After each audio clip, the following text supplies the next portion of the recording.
What is going on, everybody? Welcome to the Wrestling Junkies podcast. I'm Eric, Mr. Cincinnati Robinson. As always, I'm joined by the podcast dad himself, Grace Hoops. Choops, how we doing, buddy? Yeah, we are doing fantastic. Happy to see you again. It's been a little while, 3 days, but it is. Feels like a long time. It does. Feels like it's like a very long time. But happy to be on. I just got the notification on my phone that the Wrestling Junkies are live on YouTube. Guys, go subscribe, and you will get that every time we go live. Sorry, I'm stealing your thunder, but no, that's fine. I just noticed it on the phone, so. No, I appreciate that. To all 61 of our subscribers right now, we appreciate those that have. If you haven't yet, well, what the hell are you waiting for? Remember to hit that QR code in the top left corner. Like, share, subscribe. Help us to get those numbers up. You know, we're not fluffing our numbers around here. We're trying to get everybody that wants to enjoy this community and wants to watch wrestling and wants to watch us talk about wrestling. We want to include you guys in this fun and in this conversation. So a few house cleaning items. We've got some great interviews in the works. Hopefully have some more details on our social media accounts over the next couple of days about those. Potentially a surprise in this episode today as well, so we'll see how that all kind of shakes out. But again, as always, we appreciate you guys being along for the ride with us. I mean, dude, we're coming up on just about a year of doing this. I mean, here we are at this point, and I'm sure that we'll take some time in January to kind of sit and look back at what we've done so far over the last year. But you're not ready to kill me yet. 76 episodes in. I mean, I don't know how you do it. No, not yet. And the situation over in my area is getting more complicated as we go. I now have a light. Pretty soon I will have an extra camera. There's wires everywhere. I'm confused, but the podcast dad is here. He loves what he's doing. I remember very early on when we were on a cell phone in my basement. So this is much better, and I am still very excited to get on here and do this and talk some wrestling, because for us, I think 2024 is going to be a very big year. Dude, the world of wrestling, 2024 is going to be a huge year. There is a lot going to happen, and no one I'd rather talk about it with than Mr. Cincinnati and all his Bengals gear. I appreciate that. We're ready. I appreciate that. I appreciate that. And who day, by the way, Bengals are in prime time tonight against the Jags. Why? We'll see. I don't. You think I know? You really think that I want this? Really? I mean, come on. Like, do I want this? Long-suffering Bengals fan, you know what we do in prime time. Though the last time we played the Jags in prime time, Urban Meyer, found himself a little busy after the game. Hey, what did he lose that game by? 2?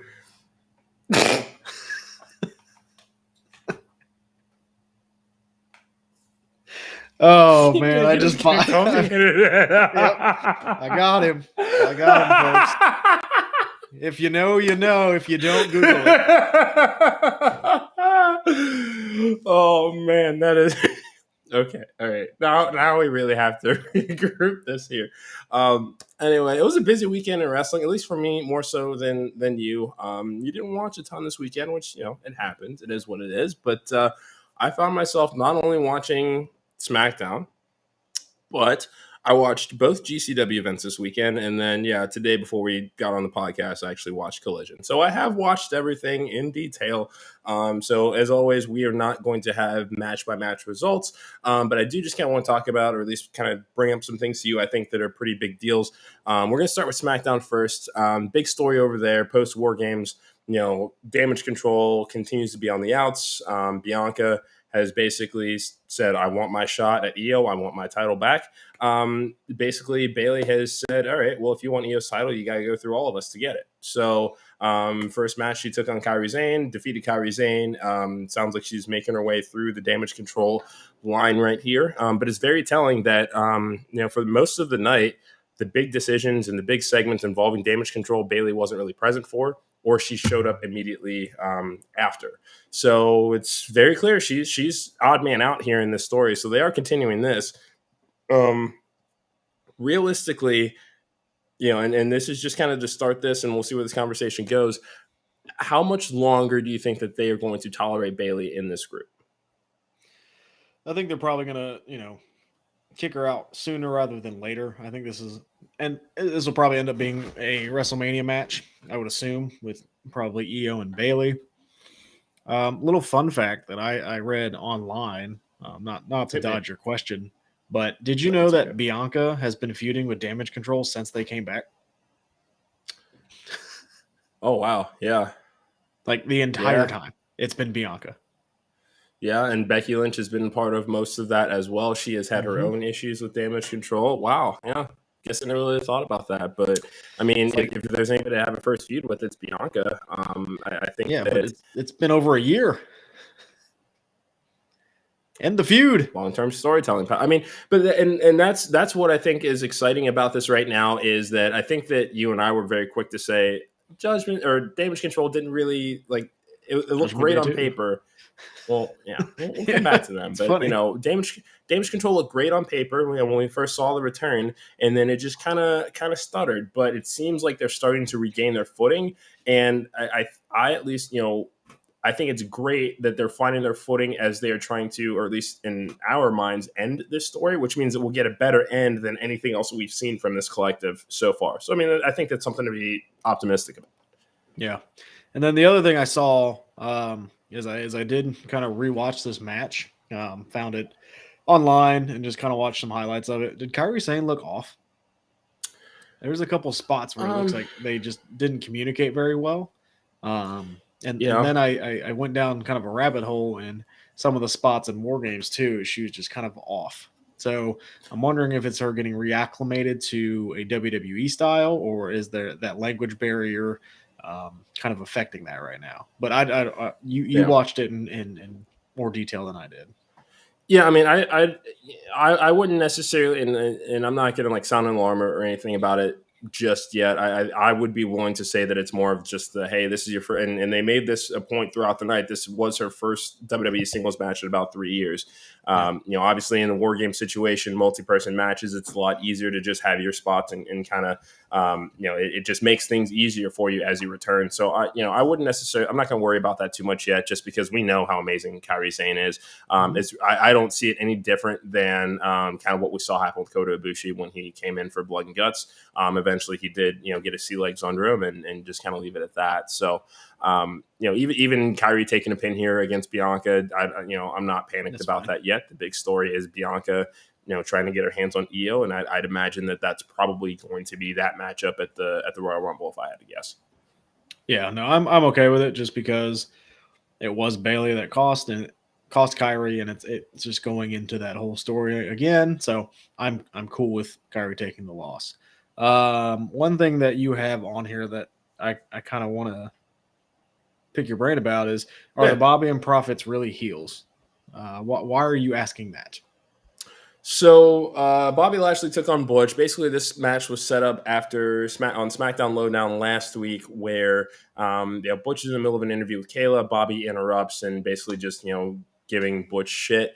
This interview was really telling because we've already seen that there's dissension between Rich Holland and Butch, but they took it a step further, and Butch says, "I haven't talked to Sheamus in months." So it seems like he's kind of at the crossroads right now, and me personally, I'm selfishly hoping that this is a slow descent into the return of Pete Dunne, because I need angry 2019 United Kingdom champion Pete Dunne back on TV, because he's killing it right now. And even this match with Bobby Lashley, and and this is not just to YouTubes, but if anybody that didn't get a chance to watch this match on Friday, definitely do, because it would have been easy to book a squash between Bobby Lashley and Butch, and that's not what happened here. But to answer your question about what I put in the notes, are they really heels? Bobby was getting cheered as he came out, and he cut a quick little pre-match promo basically saying, Butch, you got to go make a name for yourself. And as he says that, they just start chanting Bobby, and he's acknowledging it. and they're still kind of playing into, him just kind of yucking it up with the fans. So, yes, we have seen them take some, heelish tendencies over the last couple of weeks. So I know that, he's trying to bring that edge out of the Street Profits, but fans still really want to cheer these three. And I mean, I don't hate that, by any stretch of the imagination.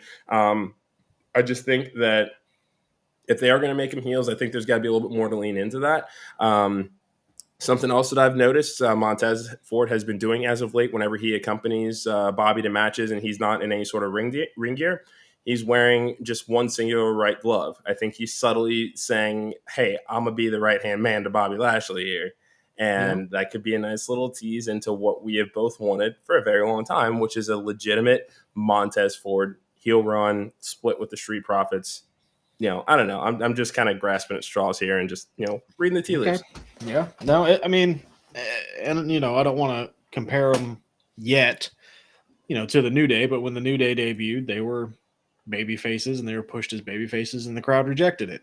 So maybe it's kind of a flip situation here. Like, we still love watching the Profits. We like Bobby Lashley. We think he's underutilized. We want to cheer on this. So maybe WWE does do a pivot and go, okay, we wanted you guys to be heel. Crowd doesn't want it. Listen to the crowd. If they want you guys to be face, we'll make them face. And I don't think anybody would have a problem with that. Like, you could easily turn some other group to feud them with, and I don't think anybody would have an issue with that. I think we were all excited for the initial, turn, but let's be honest, it hasn't been great. So maybe it is a time to pivot and go, okay, crowd's cheering you. Let's just rip the Band-Aid off. We tried this, it didn't work. Let's do something new. And I think Triple H is able to kind of swallow his pride and put his ego to the side and go, okay, and my idea didn't work. Let's do something else. Unlike somebody in the past who goes, nope, I know what they want. They don't know what they want, kind of thing. So, if they are heels, I think they'd be great. If they're not, that means, if we can continue to get more Bobby Lashley on the TV, I'm cool with that, because he hasn't really been used as of late, like the last year-ish. He hasn't really been used very well. I think we can both agree on that. Probably since his match with Omos at WrestleMania. Remember that? Yeah. Remember that? Yeah. That was.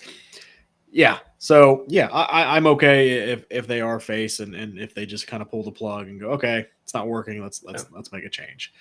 One thing I did see that I do want to talk to you about is, I saw the Randy Orton segment. Yes. Randy is jacked to the gills. Dude, Randy looks like Randy ate Randy. That's fantastic. all that I could say watching this. It's just like, dude, you're massive. Like, it's very clearly a different human being there. He is huge.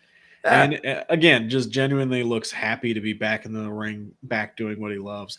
I'm happy that he's happy and we get more Randy Orton, because, Randy throughout his career has had some ups and downs, but he seems like he's in a very good place now and just seems like he's having a lot of fun with it. And when you can tell Randy's having fun, the program's going to be very good, because we've all seen the programs where Randy's not into it and it's not good. But the one I did want to say is he is still prominent. Yes. And because you were worried about that. Hope. Yeah. That gives me hope, because he's rubbing elbows with Randy Orton now, and I like that. And another thing I wanted to, and I brought this to your attention. I think this might have been WrestleNomics that released the merch data so far since CM Punk's return. LA Knight is still in that top 5. And yes, there was a time in 2023 where LA Knight had 4 of the 5 top spots. But at this point, the only people that didn't have, or that had merch other than Punk in that top 5 were LA Knight and Jey Uso. So that's, I think that's still positive. We'll see where this goes. Here's something, I don't know if you heard anything or read about kind of how that segment went down as far as Randy choosing. But at the end, after signing a SmackDown contract, he RKO'd Nick Aldis. So are we, this is the first taste of any sort of physical contact that we've seen. Into it. Don't read into it. That's just Randy being Randy. I'm just asking. That's our job. Never turn your back on the Viper. Never turn your back on the Viper. Okay, No, so you're not gonna. Okay, no. I'm not. I'm not gonna read into it. I think that's just Randy Orton. Being Randy Orton, he's unpredictable. You never trust Randy. That's why when he's saying, "Oh, I'm cool with Jey Uso," he's not cool with Jey Uso. He's not. yeah. He's not. So don't tell me At he least, is. So he can that's coexist. Yeah. that is. I wouldn't read too much into it. I like Aldis as I don't need an authority figure. Just be an authority figure. That's all I need. I don't need anything different. I don't need you to be physical. I think if Randy would have signed with Raw, he would have RKO'd Adam Pearce. Like I just think that was a little. Hey, Randy's back. Sorry, Daddy's back. There you go. Which I will buy that shirt if you put it out there. Please put it out there. Yeah. No, it's already out there, bud. Is it? All right. Well, yeah, it's already out there. In order right now. Keep talking. So Logan Paul also returned to SmackDown. Basically, here's what I think you want to hear.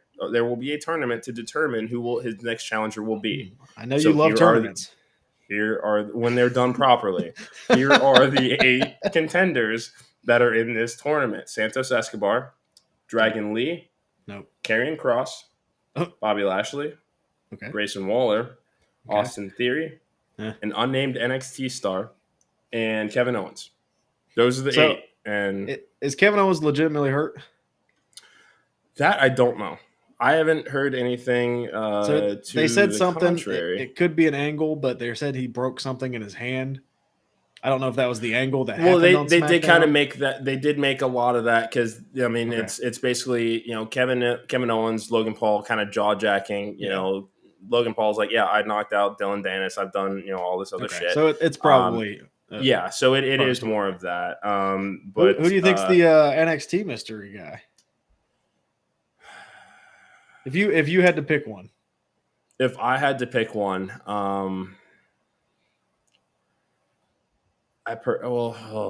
this is a tough one because I mean, whoever this is going to eat a loss to Logan Paul, most likely. I think Kevin Owens is going to win the whole thing.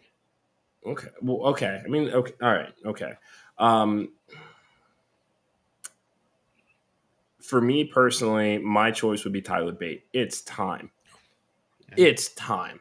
That's all I can say is, I mean, the man, I mean, he has spent most of his adult life in NXT. He's ready. I'll throw Axiom out there. We've seen him. I mean, we've seen him on SmackDown, so I think, a little bit more familiar with the crowd. They know who he is.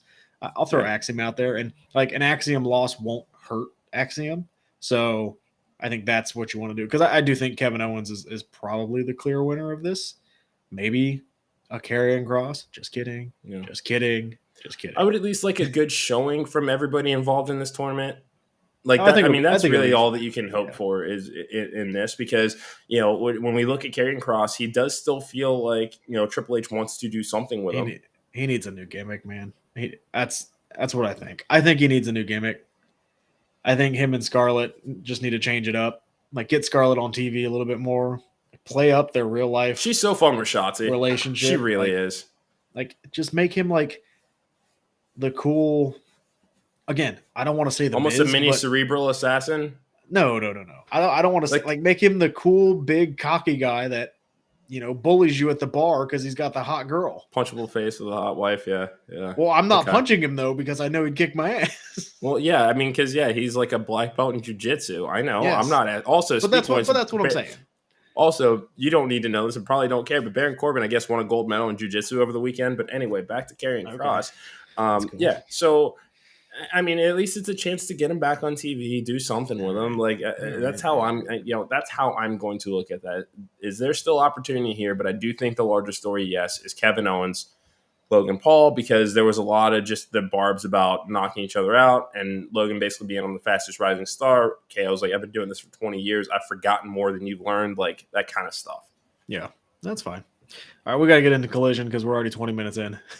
It's fine. We got to vamp anyway. We might have a surprise joining our show here. So yeah, let's just get into AEW in general here. I put this in our notes here because if you've not had a chance on YouTube, AEW put up the entire 2-hour, 40-minute plus story arc between Billy Starks and Athena to set up their match for Final Battle coming up on December 15th. This program might have me subscribing to Honor Club, dude. Athena's work during this entire program has been just so, it's been so spot on in everything that she has done. And I just, again, I found myself, as I'm watching all 2 hours and 46 minutes of this, how the hell did WWE mess up having her on the roster? Because it's just, her character work has been spot on. We've always known that she can go in the ring, but there's layers to this as far as what she's trying to bring out of Billy Starks and trying to help her grow as a performer. There are the layers of Billy Starks kills it in singles matches, but when they team up as a tag team, they can't win. Just everything about this story and seeing Billy Starks' maturation from being under the Athena learning tree is absolutely insane. So now I am ready to see Billy Starks finally win the Ring of Honor Women's World Championship, and Athena's going to make her look like $1 million. I have a question for you. I have an answer. If a tree falls in the woods and no one is around to hear it, does it make a sound? I don't know, maybe. Why is this not on Dynamite then? If this has been so good, why is it on Ring of Honor? I'm sorry, you say that like I'm writing the checks. But like, play along with me real quick. You have Ring of Honor titles defended on AEW all the time. Yes. You are lacking women's storylines. Why not throw this on Dynamite? What is stopping you? If I had one guess, because this is also in that video too, I get there was a backstage segment with Athena being interviewed by Lexi Nair or Nash. I forget what her last name is. I apologize. Yeah. Yes. Where basically Athena calls out Eddie Kingston for not being on Ring of Honor all the time and spending a lot of time on Dynamite and doing all those other things. So she called him out and basically being like, "This is my show. And you got something, if you got a problem with that, you say that to my face. Don't go saying that in an interview with Renee." So they're at least acknowledging some of that there. I agree with you that, Billy Starks and Athena could definitely do more across AEW, Ring of Honor, whatever the hell you want to call this finagling of the 4 shows that are on TV every week. But there was at least some attention paid to that where Athena's like, "Yo, Kingston, you got something to say about me being on the show and how I'm running it? Then come say it to my face." Okay. And all that's fair. It really is. And I will probably go check this out now that you've mentioned it. But that's the problem is now that you've mentioned it. Like, I would have never have known because I'm not watching Ring of Honor.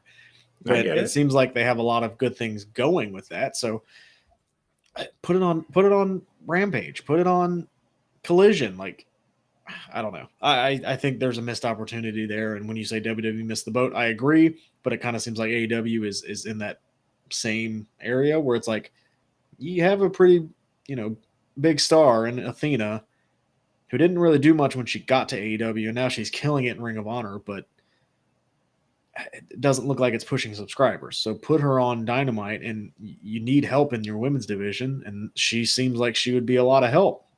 So I don't know why we're tucking her away in Ring of Honor unless she likes that schedule and that schedule works for her.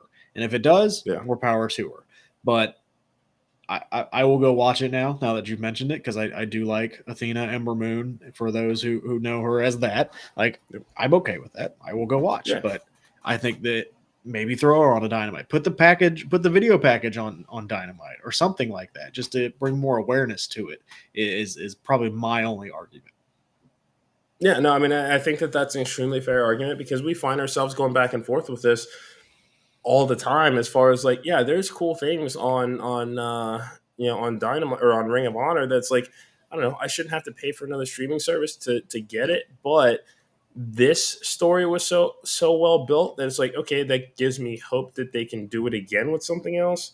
It's just a matter of what it is, and if anybody wants, if anybody can enlighten me out there, absolutely, I'd love to know what other great stories are happening in Ring of Honor right now. It's just this one happened to catch my attention. I knew that they'd been working together, but I'm so glad that I took the time to watch this from start to finish and see kind of how the story matured, because it's going to be a great match of Final Battle. Billy Starks is, she's a real deal. So you think this will main event Final Battle? I mean, with the Ring of Honor World Champion, in the tournament, so yeah, I don't see why it couldn't. Athena has been trusted in that spot before. She and Willow Nightingale tore the house down. You and I both watched that. It would be no different here with Billy Starks.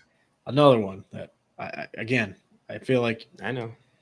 you're just tucking them away for no reason. So, yeah, if it gets you to buy it, hey, they did their job. So, I won't buy it, but I might come over and watch it.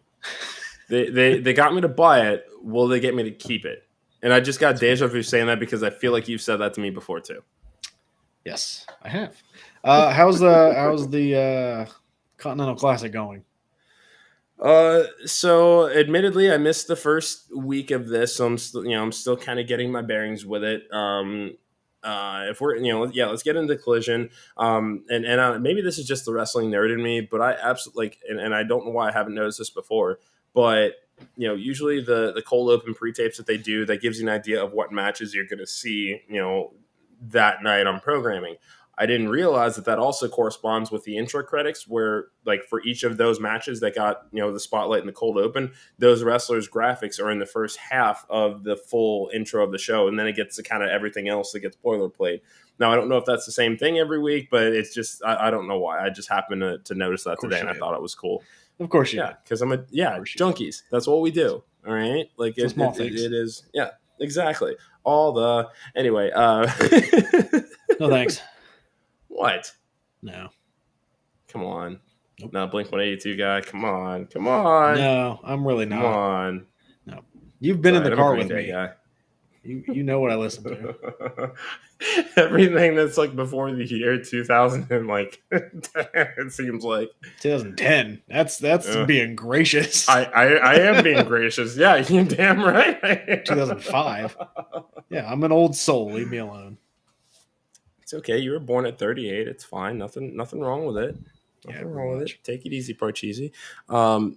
Brody King and Claudio Castagnoli, dude, that was an absolutely great opener. I mean, equal parts power and agility by both of these guys. Do yourself a favor, at least watch this match of Collision. Brody has earned 3 more points in Continental Classic.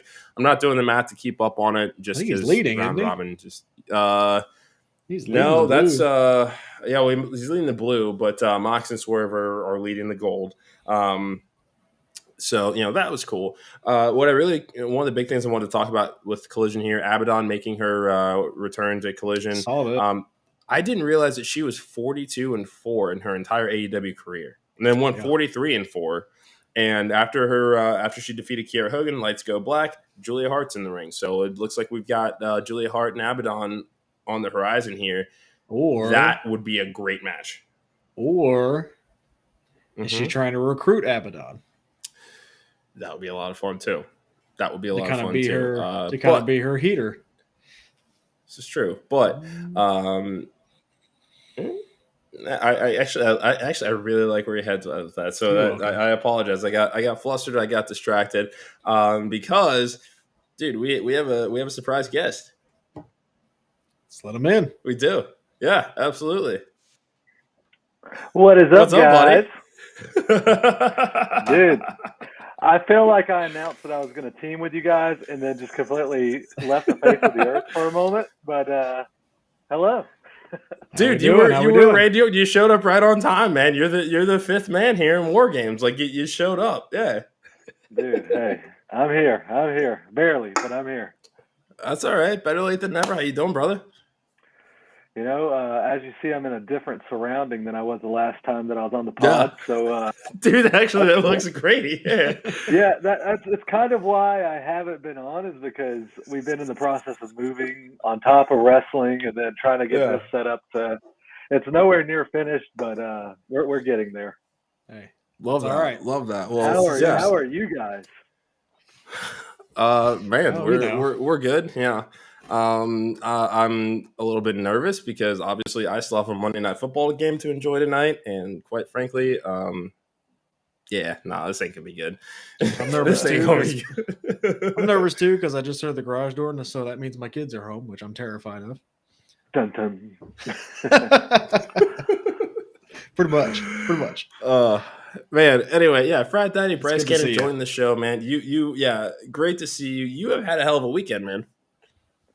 Yeah, a painful weekend, but a fun one nonetheless. Lariato Pro Wrestling Guild, Dublin, Georgia. I beat TNA Impact star John Schuyler to become the Lariato Pro Wrestling Guild Heavyweight Champion by cashing in my Rumble chip. So hopefully this one won't get stolen like the PCW one did from me, but that's a different story, different time. But then to cap it all off, we did War Games, but we called it All Out War. Same thing, one ring though. It could be pricey on the indies to get 2 rings, but hey, PCO, TNA Impact star, was on my team. Laser, he's actually TNA and Impact's head security guard. A lot of people don't know that. Cool. He's like Scott D'Amore's right-hand man. He was on my team. Nice. Young up-and-comer flying pro Michael Walker was our other guy. Hell, we came out victorious, so we did something right. And on top of that, Ron Simmons was the key holder. Ron Simmons was the special enforcer for the match. So hell of a weekend, man. I looked back on it because Lariato, I've explained to you guys, is where I consider home. Because they were like the first promotion that gave me a shot. So super cool to kind of be on top there now, and super thankful. I was actually telling a couple of the guys, that was the first title win that I've won, and it made me look back like how far I've come. So super cool. That's so great, man. Yeah, no, it's that was a brutal, bloody affair from what we could tell on social media. So yeah, I mean, you're looking no worse for wear. So right. Yeah, we'll definitely take that, man. I don't know what was worse, the blood or leg day today. Leg day. Yeah, most definitely. Yeah. There was a guy like on the rack beside me. He had 10 45s on each side. I'm like, Jesus. I was just Joseph. Like, I was side-eyeing, just waiting for like one of those gym fail videos to happen. Like, I know that's bad to think in the gym, but I was just waiting on it because I was like, bro, you're trying to show out for no reason. Yeah, no, it's my knees hurt hearing that. Right. No. I'm over there doing lightweight, and I'm like over there trembling because I'm like looking at him, just thinking of how heavy his is. Oh man, well, yeah, no, you've definitely had an eventful weekend, and it's great timing that you're here on the show, man. We're coming up on the end of the year here, and this as always, we love having you on the show, and you've made this also kind of your podcast home away from home. So right, as you kind of look back on this year, especially having that moment of introspection as of this weekend. Take us through, what's going through your head about what you've done in 2023 as a whole. I mean, you have done everything from work with Ron Simmons to wrestle in a frat house. Like, I mean, it's like you've done a little bit of everything, man. It's crazy that you bring this up because I was literally thinking on my ride home from Dublin the other night, like how crazy 2024 is. Like, I've tried thinking of all the names that I've worked with, like the guys that I grew up watching, the guys that I've been able to share locker rooms with, and I couldn't even think of everyone I've been able to come in contact with. I mean, my year started out with being on AEW and working with TNA or Impact. And then it goes to, being in the ring with Jake the Snake, getting DDT'd by Jake the Snake, going viral for overselling the DDT from Jake the Snake. Getting all the Twitter beef from that. And then from going viral in a different world of Nate Jackson on TikTok, where he, called me out and at his show and going viral from that. And just, hell, the year's not over. I mean, this Friday we're Exotic Youth versus Ring of Honor's the Infantry. Like, things are still happening. Yeah. So it's like the year's not over. And so much has already happened, and we still have 3 weeks to go in the year. Yep. Yeah. Like, it's just crazy, man. Like, just Saturday, I got to sit under the learning tree of Ron Simmons, PCO, Jimmy Wang Yang, and then today, Gallows, Doc Gallows reached out to me and was kind of giving me some advice. So it's just it's crazy to look back, like just this weekend, how much happened. And then I look back, like you said, on the rest of the year, wrestling in a frat house. I'm pretty sure like only the guys on that card are able to say, hey, we did that this year, Yeah. From the titles that were won to the stories that were told, to going on a fitness journey that I didn't even plan to do. Like, things are just crazy, like how 2024 turned out, like I had an injury scare that nobody really knew about, but it's, here we are, man. I'm blessed. I'm humbled. Yeah. And I heard on Busted Open today, someone describe it as let's see, what did they say? A humble confidence. Like, it's not where you're cocky, but you're good, but you're very humble in the same way. And me and Eric, I mean, Mr. Cincinnati, excuse me, we've had it's all good. Yeah. we've had that conversation of just being humble, so it's like, that's the key of it, man. And I mean, literally thinking back on 2024 and the year that Bryce Cannon had, personally, professionally, it's just mind blowing. Like, I don't even think I can make a top 10 list of my favorite moments this year, you know? Yeah, no, I mean, I think that, Chiefs can probably say the same thing. I mean, there was a lot that we have done that we certainly didn't have any sort of idea or expectation of. I mean, and he brought this up before we actually like hit the air today. I mean, when we first started adding this podcast to video, we were doing it on our phones on FaceTime and just like, kind of bluffing our way through it to, now here we are with real production setup and just enjoying what we're doing and just, taking it all kind of in stride as it goes, because I mean, it's a fun business, and, you just, I don't think that we want to expect that, we want everything all at once. It's just, it takes some time, but we love what we do. We love talking about this stuff. So, to us, it doesn't really feel like work. This is our, at the end of the day, like, we just get to shoot the shit and just love talking about talking about wrestling. That's what we love to do. Right. Yeah. Right. And I mean, you guys have grown so much since, I even first started like talking to you guys. I mean, me and Eric have known each other for years now, but just seeing like his partnership with you, it's like watching you two like connect and just build this show to what you guys want it to be and like where it's headed. I know you guys got some big things coming up in the future here. So, I'm here on your team. I know I might not show up all the time, but hey, just know I'm rooting on you guys from the back seat here. We appreciate that, man. It helps. I think Eric said it best, like just being able to talk wrestling. But one of the cool things that we get to do now is we're talking to wrestlers and we're seeing stuff that we would never think we would see. I mean, from everyone we've talked to and different experiences. I mean, I've seen somebody ride a mini bike to the ring now. I never would have ever thought I'd seen that, but now I have. Seeing someone wrestle in a frat house, never thought I would see it. But we did a live watch along with that, and that was amazing. But I never thought this is where we would go with this podcast. When Eric first came to me, it was, hey, let's talk wrestling. All right, cool. Let's talk some wrestling. And now this is where we are, and it's fantastic. I'm excited for what next year has. And like I said, watching you guys grow, like you mentioned, you're talking to wrestlers. I mean, you had Exotic Youth, you've had guys in, Northeast, Landon Hill, I saw you guys just did with him. You've had GCW's Bobby Flacco. Like, I mean, come on, guys. Like, you guys are growing. I mean, hell, you made a Sportskeeda line, and none of us had any contact with Sportskeeda. So obviously someone's watching, and you guys have the right eyes. So wait, I know about the Fightful one. I don't know about a Sportskeeda one. Yeah, that's. I was like, whoa. That one. I was just saying, if it did happen, great. Like, look, there's too many dirt sheets. Sorry, you did, man. Yeah. A guy I saw this weekend and caught up with, Mac Davis. He's Sportskeeda. Excuse me. Sorry. I'm getting my dirt sheets mixed up. That's okay. No, it's all good. Yeah. No, like we said, like this is So Sportskeeda, if you flag this, go ahead and just do a report on this too. Why not? Yeah, go ahead. Yeah. We'll make sure to get some clips and add them on Twitter.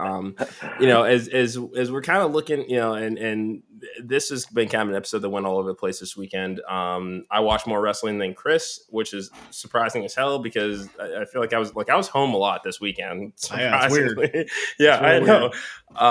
But I was able to catch both GCW shows this weekend, and shout outs to Speedball Mike Bailey, Rena Yamashita, Masha Slamovich, the Ratty Daddy, Marcus Mathers, so many great people I got to watch. And then Matt Cardona, Jimmy Lloyd, going at it Sunday night. That damn Bob Cardona. that was a great fit. I really enjoyed that spot when he got involved. I will say that, I selfishly did want to see Cardona lose because that might mean, hey, he might be headed back. It's Rumble season. I got to thinking, I don't know. He could still have a guest spot. I mean, Mickey James was in the Rumble as Knockouts champion. That's fair. Selfishly, I do not want that to happen. Yeah. Why is that, Bryce? Because the first match announced for the Frat Daddy of 2024 is happening March 2nd. The Frat Daddy Bryce Cannon versus the Indy God Matt Cardona in Dublin, Georgia. At you heard it here first. Guild. Yeah, I mean they announced it at the show Saturday night during intermission, and I had no idea that they even announced it. So a lot of people were coming up to the merch table saying, "Oh my God, Matt Cardona!" Like I had people messaging me like, "How do I get floor seats already?" I'm like, "Whoa, like I'm not in charge of that. Like I don't know. I just wrestle. I just work here, pal. But yeah, so super excited for that. I've been watching Matt Cardona for a while. I know his underhanded tactics, so I'm gonna watch out for the internet title. I'm gonna watch out for his pre-workout powder. I hope SDL doesn't show up. And by God, I'll watch out for damn Bob Cardona now. Like anything's gonna happen or could happen, So, but yeah, no. Yeah. For that to be the first match of 2024 to be announced for me, like. I hope that just sets up the year that I'm going to have. Like I said, I mean, this, like we talked about earlier, I mean, this year for me, crazy enough. So 2024, I'm looking to do bigger, better, badder things. So it's awesome, man. It's humbling, like we mentioned earlier, but it's, it just makes me want to get better, honestly. So there's more drive to me. Absolutely. I mean, yeah, this is just the beginning for you. I mean, we say it amongst ourselves all the time, dude. Like this is gonna be your year, man. I think we got a really good feeling about it. Man, I appreciate that. A lot of people have been telling me that, and it's it's not one of those things I let go in one ear and out the other. It goes in one ear, kind of stays in me, but at the same time, it's like, I still have a lot to learn. I still have a lot to do. And I know that. I'm not one of those that, okay, you're telling me my time is next year. Hell yeah, it is. Like in my mind, I'm like, hell yeah, it is. But also, hey, I still got work to do, Yeah. And that's a mindset I've always had. There is always work to do. I could have a 5-star match and pick out like, oh, I hit the ropes wrong type deal, little stuff. But I know what I did this year was successful, but at the same time, there's always work to be done, Mm-hmm. So like I said, I appreciate you guys saying that, and truly, I hope it is my year, but at the same time, if it's not my time, it's okay. There's hopefully more years to come. Oh yeah. Yeah. No doubt about that, man. No doubt about that. As we kind of wrap up here, podcast status, is there anything else that I have forgotten? We've covered a lot here, and I've thrown a lot of hard questions at you, and just, it's been one of them days. Yeah, it's tonight on Raw. It's a match with Seth Rollins and Jey Uso for the world title, and I don't know if you've seen like the kind of stuff that Jey Uso's been putting out, but today is the day that Umaga passed away many years ago. Oh, I did see that. So he's dedicating this match to Umaga, and I feel like that makes me really, really want to watch this match because I feel like Jey Uso is about to just go nuts, right? He is going to put on his best effort ever, and I think they need to push that throughout the night and put that into my head and into everybody's head, like, hey, he is doing this for his fallen, I think it's his uncle. But push that story, because that is a real life story that I think they can really build on and make me care like a lot more about Jey Uso, because we were waiting for that kind of breakout as a single star, right? Yeah. This is his night to do it. Push that story. So with that though, do you think Seth beating Jey tonight could turn Seth a little more heel than he already is with like the whole Punk controversy? It depends. I do think it'll be. I don't know, because I still think Punk is going to turn heel. They could save it with like a handshake between Jey and Seth at the end of the day with that. But at the same time, I feel like if they drill, hey, Jay's doing this for Umaga, Jay's doing this for Umaga, you've got that sympathy for Jey. Mm-hmm. He gets beat by Seth. They're already, booing Seth because of the CM Punk. Does that just which could be their thought process, like, hey, let's really kind of turn Seth that way, but at the same time they're trying to keep Seth baby as much as they can. But last Monday was a little rough to watch, And I think if you have Jey go out and just give a crazy effort, and almost like when it was Orange Cassidy and Moxley, like he's doing everything he can, but he's just not at that level yet. And you still make a star out of him in a losing effort, I'd be okay with it. Like I think you give him a lot tonight. I think Seth still ultimately wins. I don't know. It shouldn't be any heelish fashion. Like you said, it should maybe a handshake at the end would kind of solidify that. The interesting thing with Punk is I don't know how long the cheers are going to last with Punk. Eric and I talked about the promo last week and how it was kind of like just kind of left a weird, sour taste in my mouth, because it just didn't feel like a Punk genuine promo. So I don't know if that's if Triple H is back there just playing chess, going, yeah, that's right, cheer him now, and we're gonna throw these little, these little hints that, hey, he's not gonna be a good guy for a long time. For sure. Yeah, I mean, because because of how he left AEW and the just unfortunate tribalism that we have when it comes to the IWC, I mean, there's still there's going to be a majority of that WWE audience that's going to be like, why are you back here? Like, what? I also had a lot of those same thoughts. I'm still waiting to see how this story plays out. Like, I acknowledge that, and that's not changing. I do want to see kind of where this goes. It seems like there have been some safeguards put in place as part of this overall return on the business side that should hopefully reduce those issues.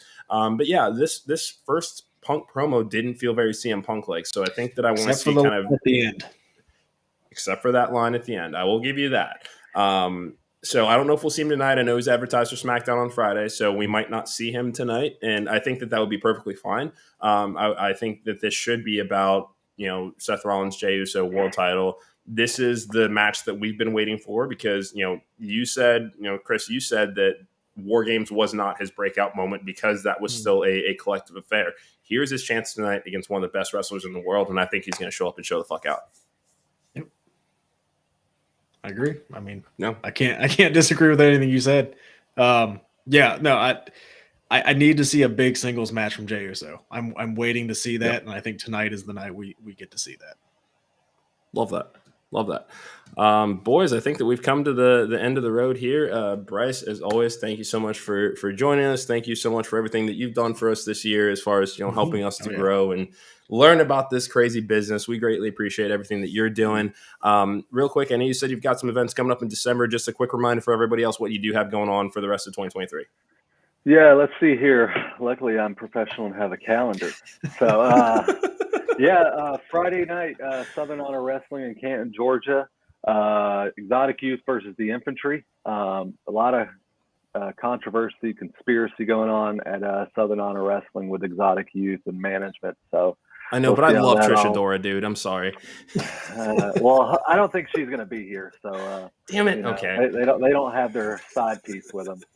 But then Saturday.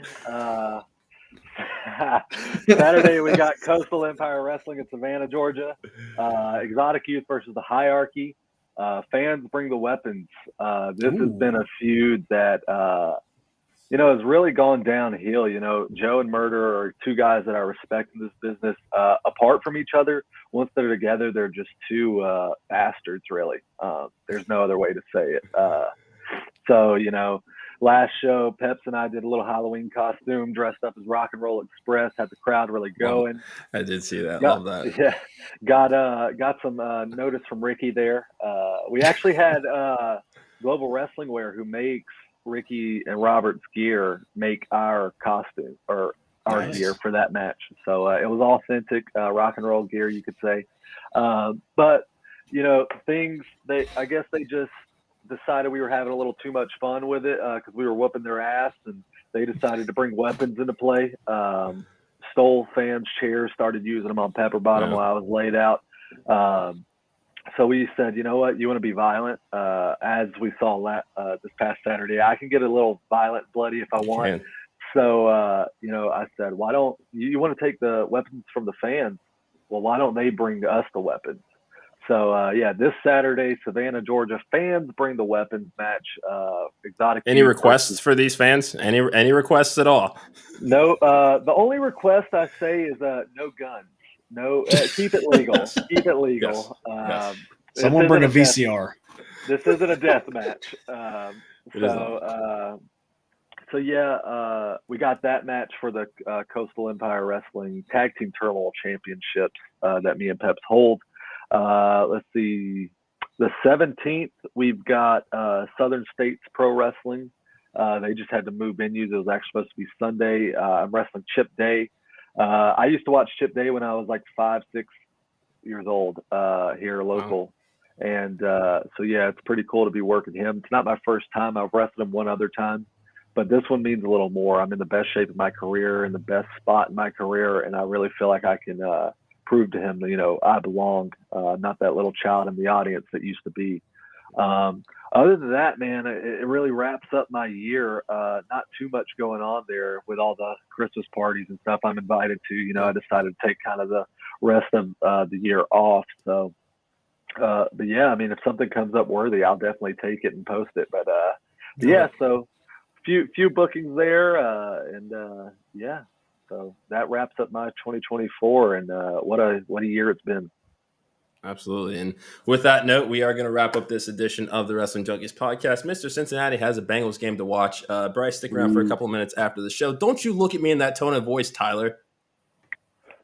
I'm just saying. Anyway, you're going to go watch a losing team. Have fun. Yeah. Okay. Whatever. It is what it is. It's my team. Sorry that we can't all be. You know what? Okay. Remember to hit that QR code in the top left corner for the podcast, Dad. For the Frat Daddy, Bryce Cannon, thank you so much for joining this edition of the Wrestling Junkies podcast. We'll talk to you guys soon.